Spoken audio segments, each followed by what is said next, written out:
प्रीतम जी, आपके लिए शायरी है, ज़रा ध्यान सुनिएगा।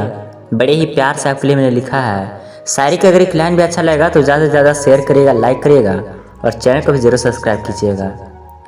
आ जाओ किसी रोज़ तुम्हारी रूह में उतर जाऊं, आ जाओ किसी रोज़ तुम्हारी रूह में उतर जाऊं, साथ रहूं मैं तुम्हारे, ना किसी और को नजर आऊं, ना किसी और को नजर आऊं।